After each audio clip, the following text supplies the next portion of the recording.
that's neat as hell. It's pretty handy. Yeah. There we go.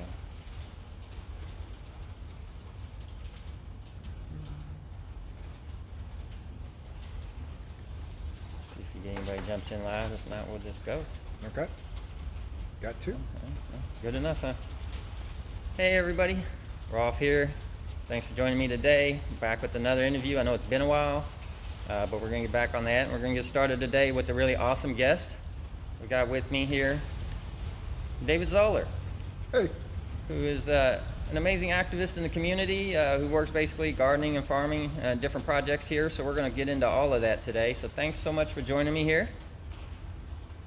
And before we get started, guys, just share this out, spread this out everywhere. I appreciate you all for watching.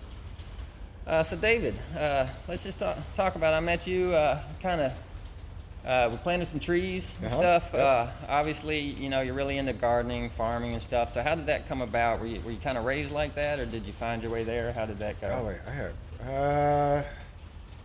not really raised gardening, but got into it through activism in my 20s. Yeah.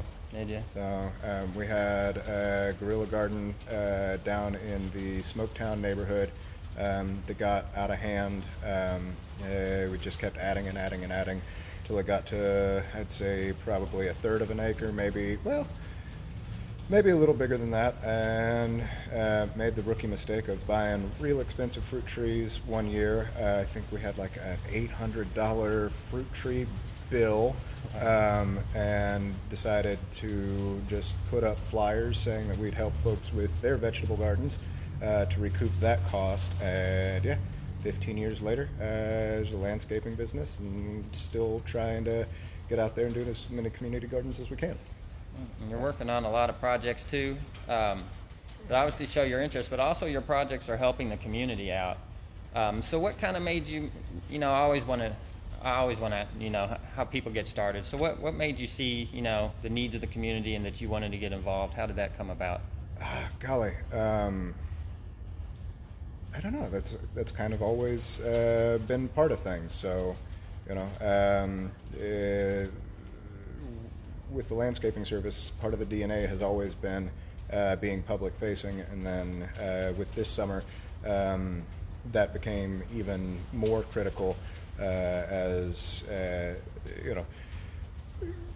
a dire light was shown on Louisville, and you kind of had to figure out where to plug in to do the best work to make this a more equitable city. Nice. So you're working on several things right now, and we'll get into that in just a moment. But I know you mentioned those guerrilla gardens. Just talk about some of the projects you've been involved with, over the years. Oh golly. So early on it was the Smoketown Garden. Most recently, we've been plugging in all over the city, working with the Portland Orchard, Shea Gardens, a few other gardeners in the West End. We did helped with the garden installation at Jefferson Square. What else? Did the onion and garlic planting that went out to the People's Garden in Shawnee. Golly, it's jumping right out of my head. But a couple of other gardens, and then so we've got onions and garlic planted all over the city, which is going to get harvested here in, I would say, 3 or 4 weeks. And then that gets divvied up. Half of it goes to the garden at Parkland. That was the one. We did a planting at Parkland. And that'll get, half of that goes to the gardeners at their respective gardens. Half of it goes to feed Louisville.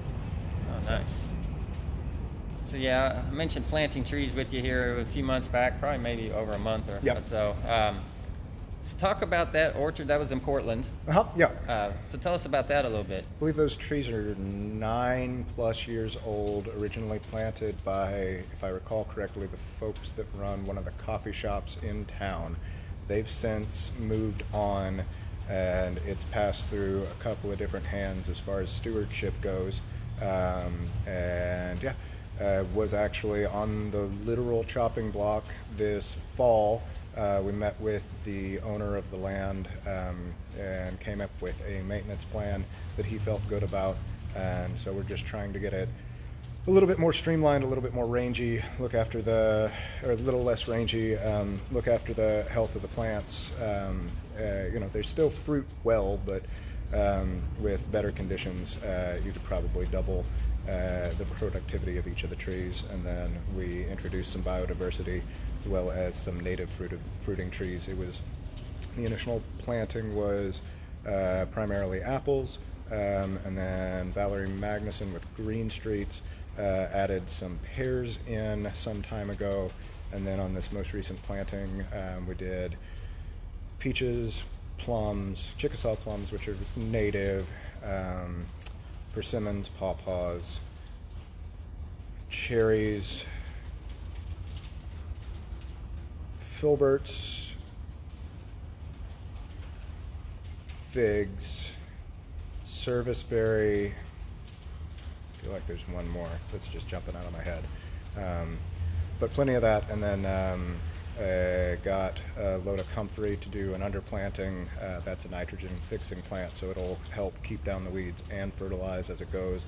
All of those were sourced from Brambleberry Permaculture Farm up in Paoli, which I can't recommend highly enough. And so what's the end goal with the orchard? Where's the fruit going to go? Oh golly, it is wide open. The fellow that owns it, as long as we keep it tidy, lets it go, anybody is welcome to harvest anything there whenever. We took a couple of crates of apples from the orchard just when we were working with it this year to feed Louisville. That went out to feed the less fortunate here in town. That's awesome. So do you have any other projects going around town right now? Yeah, we've got quite a few. We're working on a partnership garden with the restaurant Foco in the Portland neighborhood. That is the model that Feed the Revolution is operating under, trying to find restaurant partners to support gardeners in the West End. We're handling the installation as a nonprofit and then brokering, hopefully, a deal that'll keep folks professionally gardening so that there's always somebody that is expected to be there and keep things to a level where the produce is marketable. Nice. Anything else in town you want to tell us about right now? Black Market's installing a garden behind it. That's 1/5 of an acre. That's super exciting. What else is good stuff? We've got a couple more of our partnership gardens that we're working through details on right now. So we should have 2 or 3 new gardens rolled out. Trying to think. Our nursery is going to be focusing on a number of natives and edible fruits and flowers that we'll be working with different organizations and gardeners throughout the city to get as many of those planted as possible. So we're taking lists from folks like Beargrass Thunder and trying to source those as best we can. But yeah, that's the winter is just getting all those plant orders in and raising up little baby plants. Nice. So while I've got you here, I just kind of wanted to pick your brain on a couple local topics here. Sure. The first one being food deserts and kind of what we see in the West End with the lack of places to get fresh food. Now, it is awesome the black market is opening, so that's a new option that wasn't there before. But for such a wide area, we need more than one place. So kind of what are your thoughts on food deserts and what do you think we can do to help combat that? Oh yeah, I mean, investment in local businesses is always critical. Those are the folks that actually live and work in those communities, so the more of that, the better, and there's nothing to combat a food desert like a fruit tree. It's open, anybody can come and pick food if they're hungry, so people know where it is, they can find it. I think that's the most simple and honest way to keep people fed, but by any means necessary, always. So if you see a need, you fill it. Yeah. And so on that note, let's get into, I know you mentioned the Freedom Garden a minute ago. Let's talk about community gardens and food forests. I don't know if we have any food forests here in Louisville or not, but we do have a few community gardens. So what are your thoughts on those? And, how can people take steps in their neighborhood to kind of start something like that? I mean, wait till somebody's not looking and plant a fruit tree. Just do it. That's how we got started. There's a number of plants that'll work in any situation. You can always grow something, even if it's just brambles.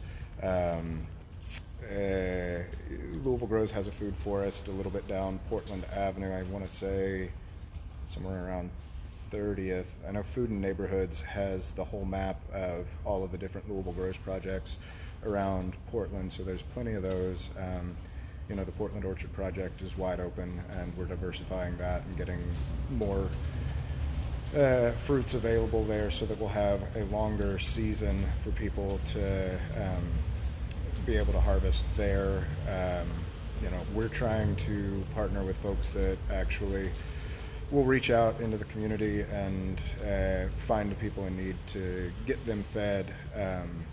But that takes care of the least fortunate. There's a pile of people that just need access to food and access to good soil to be able to grow in. So, I know land issues are always a problem. That's something that I'm having a meeting tonight to try and figure out what is fair both to landowners and the gardeners and the restaurant partners, so that everybody feels good about it and safe, and all of that. So Nice. But also just find an abandoned lot and plant some apple trees. Right. It's fine. Or use an alley like Bear Grass Thunder. Mm-hmm. Absolutely. I mean, if you've got passion flower seeds or any raspberry, blackberry canes, and you can find a sunny spot in a fence, go for it. See if it works. Nice. Let me see. That's all the questions I have. I'm going to see if anybody had any questions on here. It looks like we do have one from Bridget. It says, is there a map of all the gardens or orchards and future ones to come? Yeah, that's Food and Neighborhoods. They're pretty good. They've got most of the gardens, but there's plenty more. But anything that we're working on, we will try to get on the Food and Neighborhoods list, because that seems to be the most robust thing right now. All right, so what you do requires a lot of work, a lot of physical work. It requires a lot of hands on deck. So I know you're in need of some volunteers. How can people help if they want to? Feed the Revolution is the Facebook group. We get out and do something every Saturday. Throughout the winter, we're going to do it noon to 2.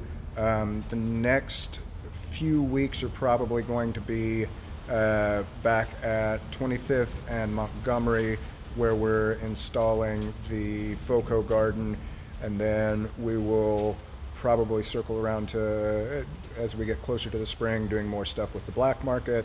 And then, of course, we got to get the beds at the Portland Orchard mulched. There'll probably be, with the weather turning, some work days that we can work on getting some starts and do some greenhouse work. Oh gosh, we've still got the Americana garden that needs help too. So there's a whole list. All right, so yeah, put out your social media for everybody that Sure. so they can find you, and then also let us know what your landscaping company is and where to find that. Okay, yeah, it's Feed the Revolution is the Facebook page, and then the landscaping company is Victory Gardens of Kentucky. We have an ancient creaky website and a barely attended to social media presence, but we're not hard to find. The phone number is literally 810-SEED. So. All right, David, I appreciate you so much. I know you're Absolutely, busy thank as you. heck, No, thanks for helping out. Thanks for taking the time. Absolutely. So yeah, everybody check out his website, check out his work, volunteer if you can. That's it for us here today. Thank you all for watching. Share this out. Also check me out. I'm Louisville ProActivist Report on YouTube as well as Twitter. So if you're not following me there, make sure you do that. Thanks again, everybody. Until next time, always think critically.